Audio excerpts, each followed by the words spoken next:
Segunda de Reyes, capítulo 6, del verso 1 al verso 7. Dice así la bendita palabra de Dios, en el nombre del Padre, del Hijo y del Espíritu Santo. Los hijos de los profetas dijeron a Eliseo: he aquí, el lugar en que moramos contigo nos es muy estrecho. Vamos ahora al Jordán y tomemos de allí cada uno una viga y hagamos allí lugar en que habitemos. Y él dijo: andad. Y dijo uno: te rogamos que vengas con tus siervos. Y él respondió: yo iré. Se fue pues con ellos, y cuando llegaron al Jordán, cortaron la madera. Y aconteció que mientras uno derribaba un árbol, se le cayó el hacha en el agua, y gritó diciendo: ah, Señor mío, era prestada. El varón de Dios preguntó: ¿dónde cayó? Él le mostró el lugar. Entonces cortó él un palo y lo echó allí e hizo flotar el hierro, y dijo: tómalo.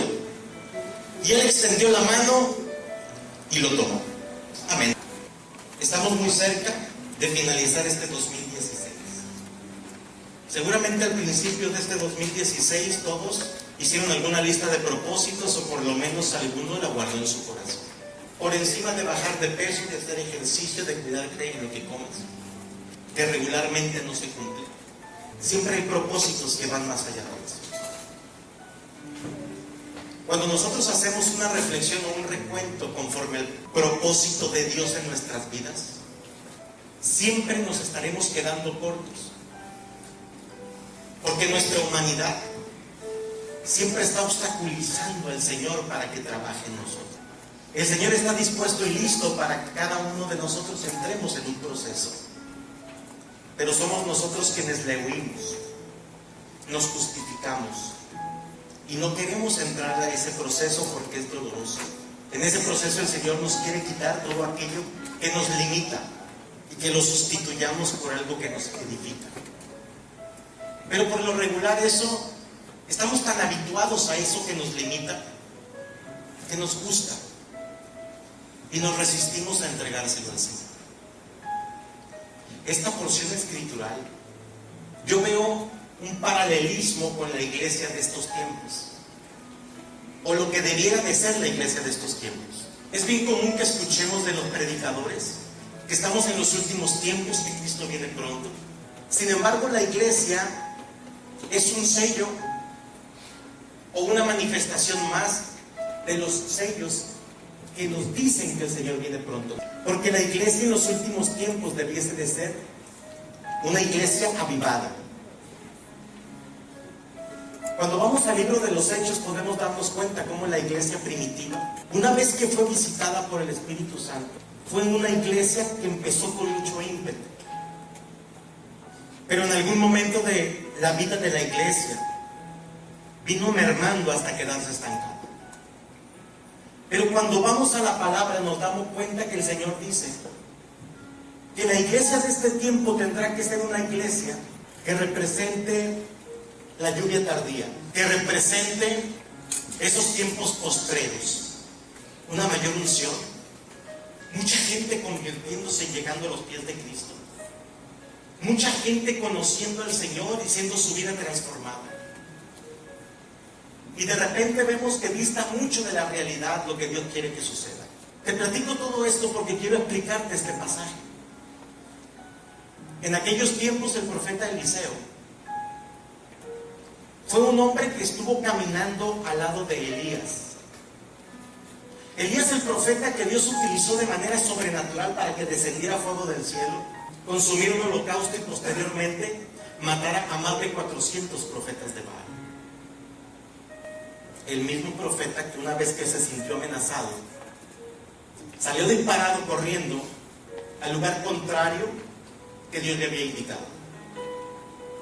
Era un hombre de Dios y Dios lo utilizaba poderosamente. Eliseo era un hombre que siempre estaba a su lado, siempre sirviéndole, siempre buscando aprenderle al maestro. De tal manera que cuando Elías parte, cae sobre la vida de Eliseo una doble unción. Y si vamos a la Biblia, podemos darnos cuenta que Eliseo hizo lo doble de milagros que Elías, solamente con un sello particular de cuando el Señor dice que fue una doble unción. Así estaba el acontecimiento en aquel tiempo. El pueblo estaba caminando en pobreza. El pueblo estaba muy limitado. No había quien trabajara el hierro. El pueblo no podía tener espadas, no podía tener lanzas, no podía tener hachas. Pero el pueblo estaba creyendo.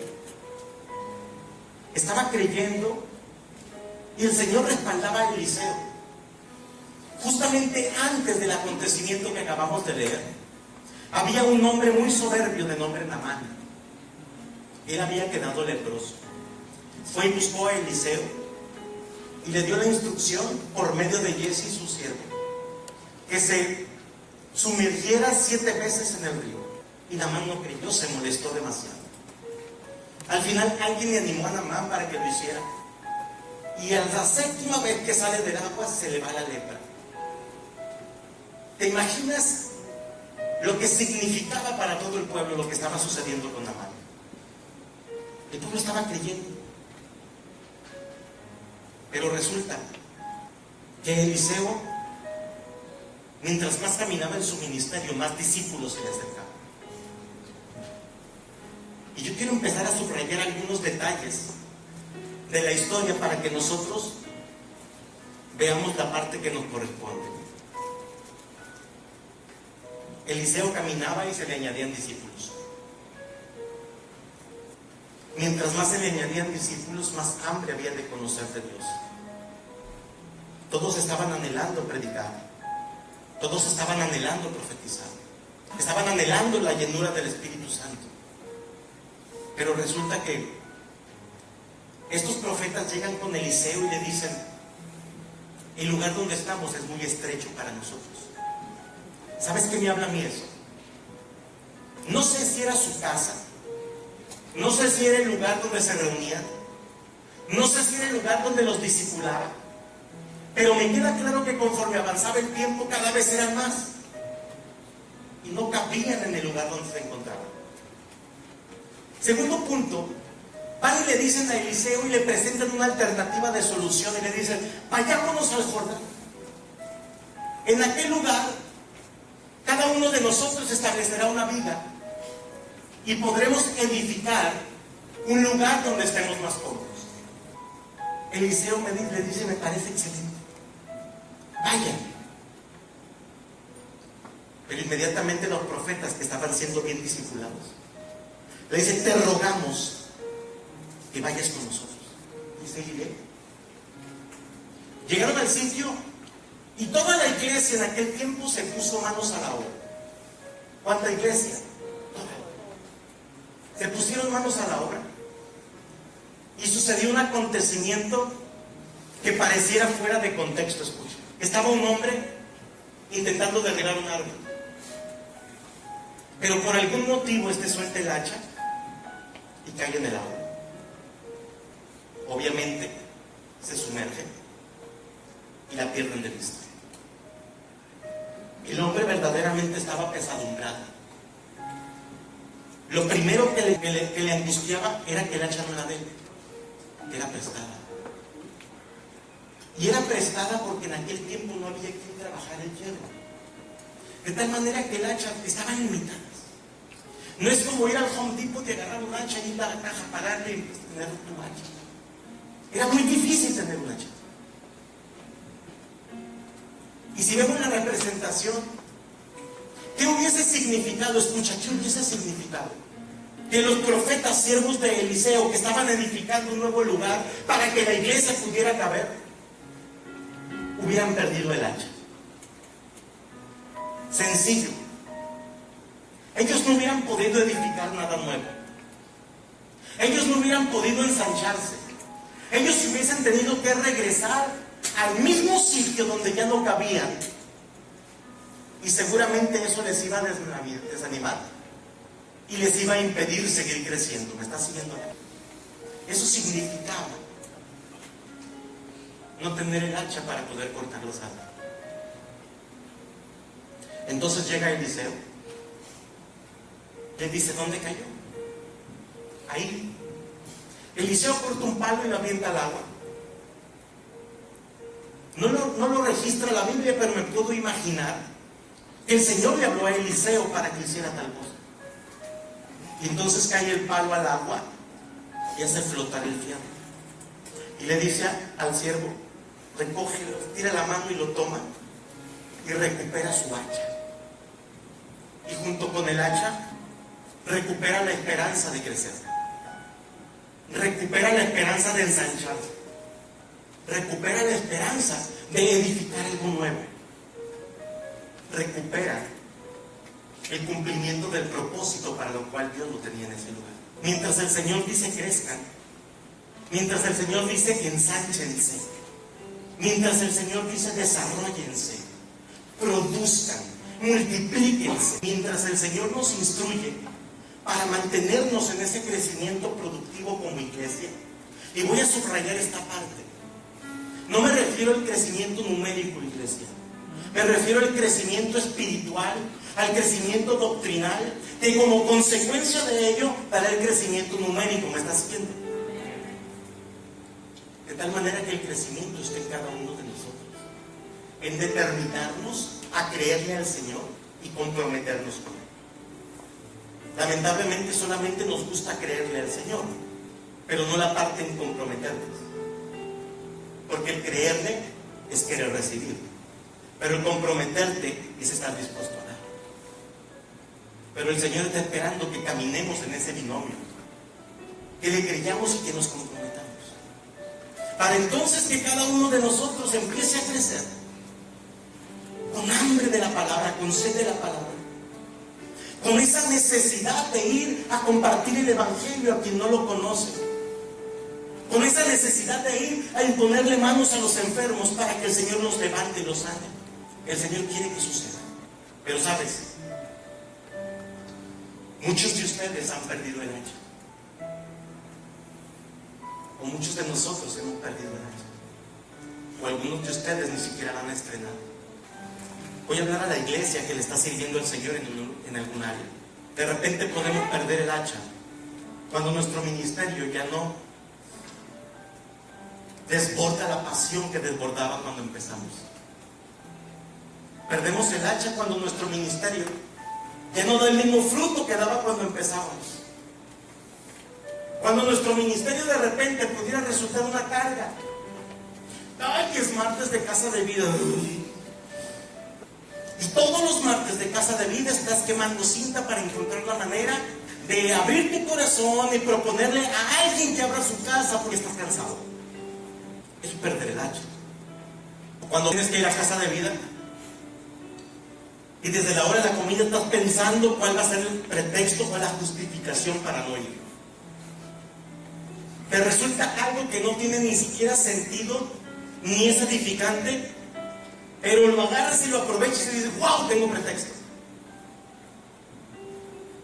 Esto es perder el hacha. Cuando de repente tienes que llegar una hora antes del servicio e irte una hora después del servicio, y resulta que es agotante. Estás agobiado porque lo tienes que hacer otra vez. Ya otra vez es jueves, ya otra vez es domingo. Pero cuando al principio tú estabas pidiéndole servir al Señor y se te dio la oportunidad, estabas brincando de gusto con un fuego en tu interior apasionado por servirle. Pero en el caminar, en el estar construyendo, en el ensancharte, en el crecer, perdiste el hacha. Ahora voy a hablar a la iglesia. A la iglesia que todavía no se atreve a dar ese paso para servirle al Señor. Que está sentadito, solamente esperando recibir. Porque a todos nos encanta recibir, pero cuando se trata de dar, y no me refiero a la ofrenda y al diezmo, porque el Señor no te pide tu dinero, te pide tu corazón. Y tu corazón incluye tu tiempo, tu servicio. Por eso dice: amemos al Señor por sobre todas las cosas, con toda tu mente, con todas tus fuerzas, con todo tu ser. es todo. Hay sus hermanos que aún están pensando en que si estarán listos o no para servir. Te voy a decir algo, el estar listo para servirle al Señor va de la mano con tu compromiso. Cuando tú terminas a comprometerte con Dios, estás listo para servir. La palabra dice que las señales irán detrás de nosotros, no adelante, irán detrás. El Señor está esperando que tú des un paso hacia adelante para empezar a manifestarse en tu vida. Para ti quiero decirte que tu hacha está impecable, está nueva. Y quizá en alguna ocasión la has sacado de la caja, pero ni siquiera tienes idea cómo se agarra. Le haces un intento, le haces de otro, y dices, no, esto no es para mí, la logras a guardar acá. Y exactamente igual que nosotros, no estás construyendo nada, no estás edificando, no estás creciendo, estás empantanado, estás detenido.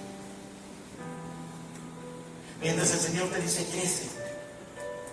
Aun cuando tú estás reconociendo que el lugar donde estás habitando está muy estrecho, como los profetas le decían a Eliseo, tú dices, bueno, pero es que no tengo hacha.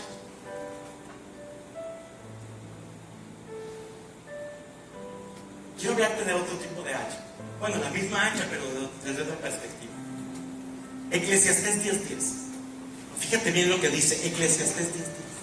Dice lo siguiente: si se embotara el hierro y su filo no fuera amolado, hay que añadir entonces, ¿qué?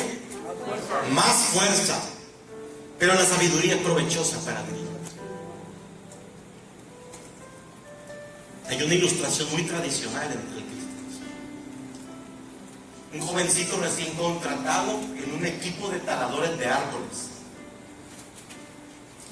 Este jovencito estaba en plena flor de su juventud, fuerte, bien alimentado, con mucha necesidad de trabajar y con muchas ganas de salir adelante. Lo contratan en esta cuadrilla de taladores de árboles. Y el primer día, o la primera semana, produce 10 veces más que todos los demás. El jefe estaba impresionado con este jovencito. La segunda semana, produce 5 veces más que todos los demás. La tercera semana, produce lo mismo que los demás. Y la cuarta semana produce menos que los demás. Él estaba frustrado, porque cada semana se cansaba más, se agotaba más, pero no había resultado. Hasta que un viejo le da un consejo y le hace una pregunta: ¿ya afilaste tu hacha? Cuando el hacha no tiene filo, necesitamos aplicar la fuerza. A lo mejor tú no has perdido tu hacha, pero la tienes sin filo. Y como el tema de la fuerza es algo que habita en nosotros, porque antes de Cristo todas nuestras decisiones eran en nuestras fuerzas. ¿Me estás siguiendo? De tal manera que cuando tú tienes el hacha sin filo, pues estás acostumbrado a darle y darle. Pero no hay productividad, no hay eficacia. ¿Me estás siguiendo acá, iglesia? El tema es ese. ¿Cómo está tu hacha? ¿Qué es el hacha, pastor?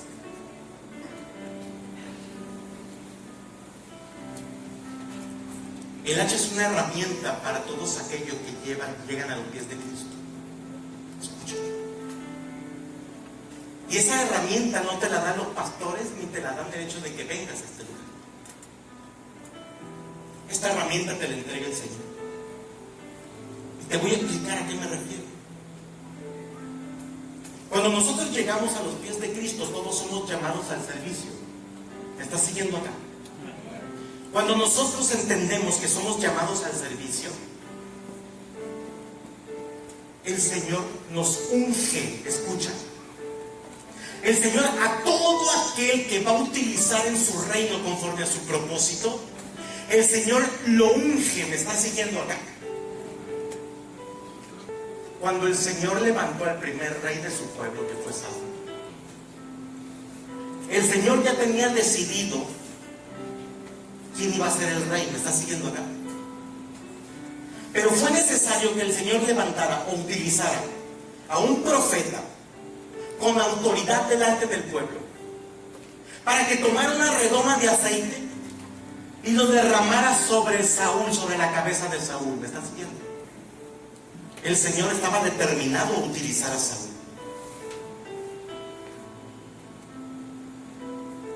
Posteriormente de Saúl levantó a David, y sucedió exactamente lo mismo. Samuel fue, tomó una redoma de aceite y fue ungido a David. Y voy a aprovechar estos dos ejemplos para diferenciar lo que representa perder el hacha y lo que representa perder el filo. ¿Me está siguiendo? Saúl fue un hombre que el Señor levantó conforme al propósito de Dios, y el propósito de Dios era utilizarlo. ¿Me está siguiendo? Pero a causa de la desobediencia de Saúl, y voy a añadir algo más, la desobediencia, la rebeldía y la ausencia de arrepentimiento y de temor de Dios, hizo que Saúl perdiera el hacha. ¿Me está siguiendo acá? Porque una vez que falla Saúl y el profeta va y lo confronta, lejos de arrepentirse, Saúl intenta negociar con Samuel y le dice: está bien, pero que esto que quede entre nosotros, no le digas a nadie, para que el pueblo siga pensando que soy el rey. ¿Me está siguiendo? Ese era el corazón de Saúl, y eso fue lo que lo hizo perder el hacha. Cuando el Señor unge a David, porque el Señor lo levantó conforme al propósito de su voluntad para usarlo en su reino, lo unge. David también falla, cae en adulterio con Betsabé. Pero cuando David falla, fue el año más terrible de su vida. Le gritaba al Señor: quítame todo lo que tengo, quítame el reino, pero no apartes de mí tu Espíritu Santo. Ese es un corazón arrepentido. ¿Me está siguiendo? David no perdió el hacha, no perdió la unción, perdió el filo. ¿Me está siguiendo? Cuando tú vas a la historia de Saúl, literalmente dice la Biblia que el Espíritu Santo se apartó de él. ¿Me está siguiendo? Y con David solamente trató. Está cachando la idea. La pregunta para ti es: ¿dónde está tu hacha o cómo está tu hacha? Porque yo vengo a decirte esta noche que si tú tienes un corazón contrito y humillado delante de Dios, esta noche tú recuperas tu hacha o le das fin a tu hacha. Pero lo que Dios quiere es que empieces a ensancharte, que empieces a crecer, que todas las promesas que Dios te ha hecho se conviertan en realidad. Iglesia, una promesa que no se hace realidad es una fantasía, no sirve para nada, es una irrealidad. Y Dios quiere cumplir cada promesa en tu vida, pero necesitas crecer. Necesitas reconocer que en el lugar donde estás habitando, ya está muy estrecho. Necesitas expandirte. Y no me refiero solamente como un edificio. Tú en lo personal necesitas expandirte, necesitas crecer.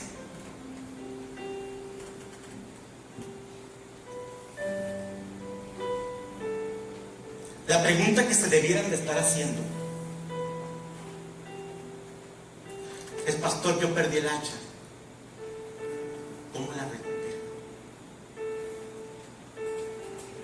O pastor, yo tengo mi hacha, pero el filo está embotado. Por más que le doy, por más que me desgasto, no avanzo, no crezco, no veo resultados, me frustro, me canso. Esas son las preguntas que debieran de estar ahorita en tu cabeza. Y si no es así, preocúpate. Para todos aquellos que perdieron el hacha, para todos aquellos que han perdido la unción, para todos aquellos que están viviendo de glorias pasadas. Cuando yo oraba por los enfermos y sanaban, cuando yo era líder de casa de vida, cuando yo me discipulaba en Insta, cuando yo coordinaba una casa de vida o varias casas de vida, glorias pasadas, perdiste esa marcha.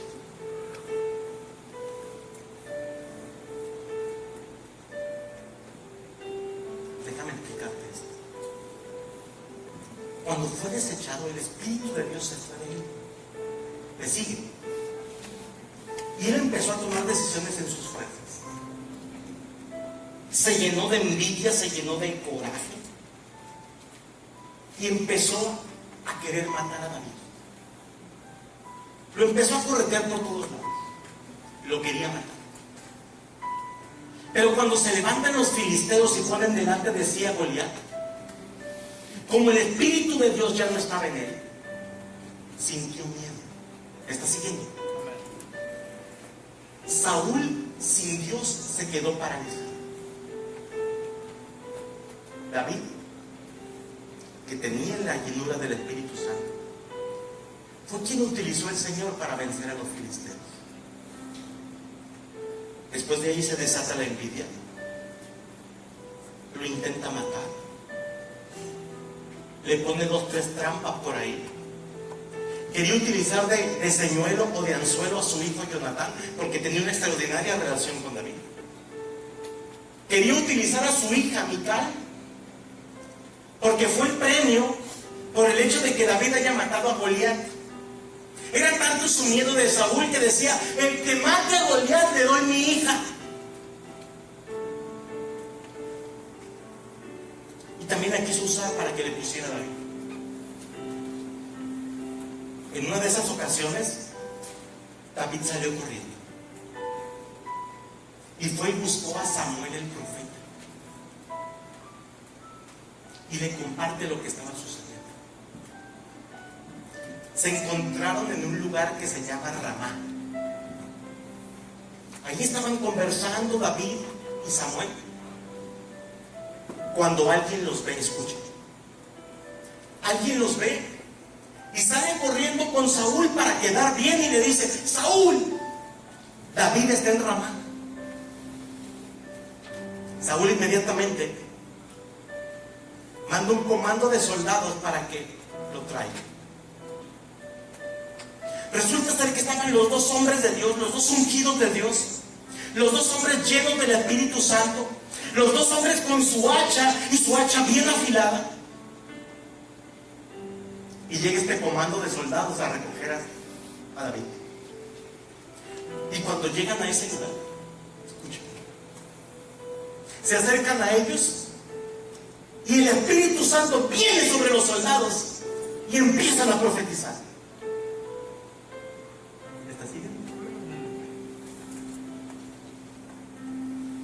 Un soldado lleno del Espíritu Santo y profetizando, se va a regresar con Saúl. Entonces Saúl se quedó esperando. Se desesperó y manda otro comando de soldados a recoger a David. Y llega el comando de soldados y sucede exactamente lo mismo. Fueron 3 envíos de mensajeros que envió Saúl para aprender a David. Y los 3 envíos, los 3 grupos, fueron llenos del Espíritu Santo cuando llegaron a Ramá. Saúl dijo: no puede ser posible. Voy a ir a el desechado. Llega Saúl a Ramá.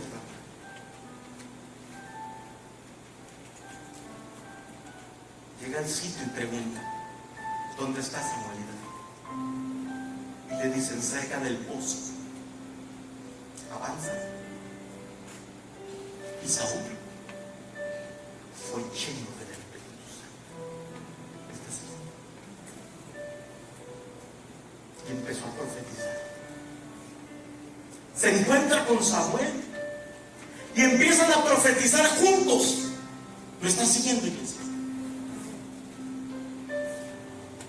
¿Sabes que si Saúl ahí hubiera tenido una actitud diferente y hubiera caído postrado de rodillas buscando el rostro de Dios, pidiéndole perdón, clamando a Él, quizá la historia fuera diferente?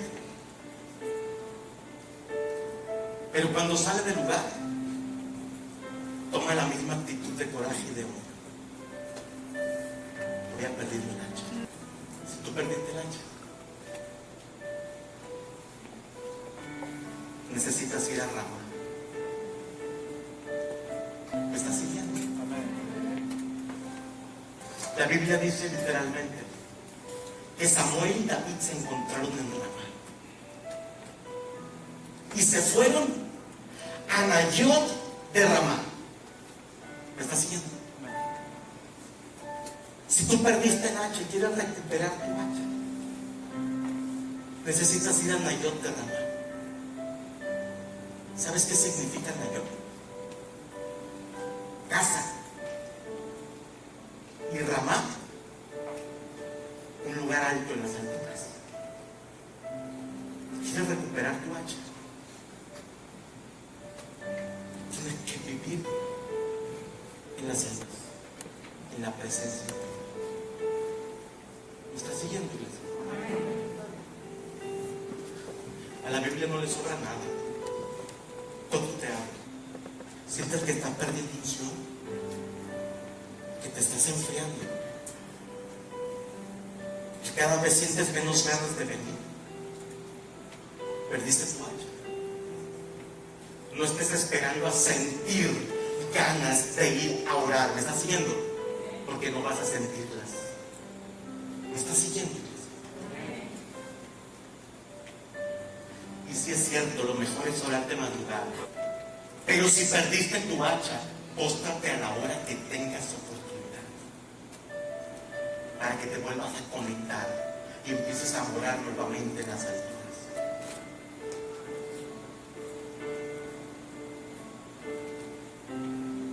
Tú perdiste el filo de tu hacha. Hay que sacarle el filo al hacha, ¿cierto? ¿Con qué se le saca filo a un hacha? ¿Alguien sabe? ¿Perdón? Piedra de amolar. Piedra. Y se restrega el hacha en la piedra, ¿verdad? Para que agarre filo. Perdiste el filo. Y restrégate en la roca, que es Cristo Jesús. ¿Me estás siguiendo?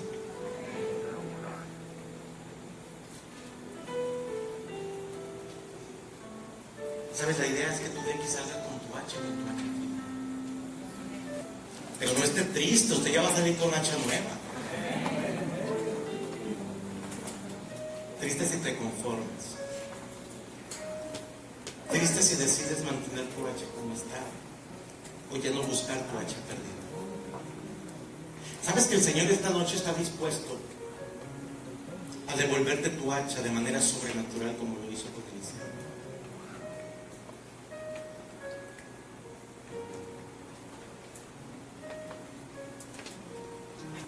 El llamado va a ser a todos aquellos que reconozcan que habían perdido el hacha, o aquellos que reconozcan que ya no tenían filo y que estaban con sus fuerzas. Mi casa de vida está desanimada. Les voy a contar chistes, les voy a dar de cenar, les voy a dar a hornear un pastel para que vengan. No, pónganse a orar e interceder por ellos, ya no con sus fuerzas. El Señor dice que es donde Él se perfecciona, en nuestra debilidad. El altar está abierto para todos aquellos que quieran renovar su hacha o que quieran más filo en su hacha. Anhelo conocerte más, vivir en santidad, en intimidad, contigo siempre quiero estar, tu gloria contemplar por la eternidad. Lo único que quiero es adorarte, lo único que quiero es adorarte. Vengo a tus pies para entregar mi corazón. Lo único que quiero es agradarte, lo único que quiero es agradarte. Por siempre cantaré de tu amor que me rescató, que me limpió, que me da vida eterna. Tu sangre abrió el camino, nunca se cerrará. Tengo libertad.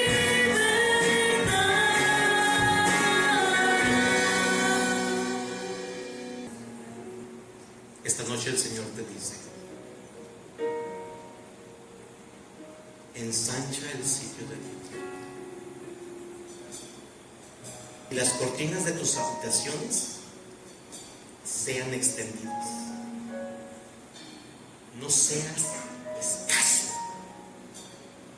Alarga tus cuerdas y refuerza tus estacas, porque te extenderás a la mano derecha y a la mano izquierda, y tu descendencia heredará naciones y habitará las ciudades asoladas. Pero necesitas pelear la buena batalla. Necesitas comprometerte con Dios al crecer. Cierra tus ojos. Padre, en el nombre de Jesús,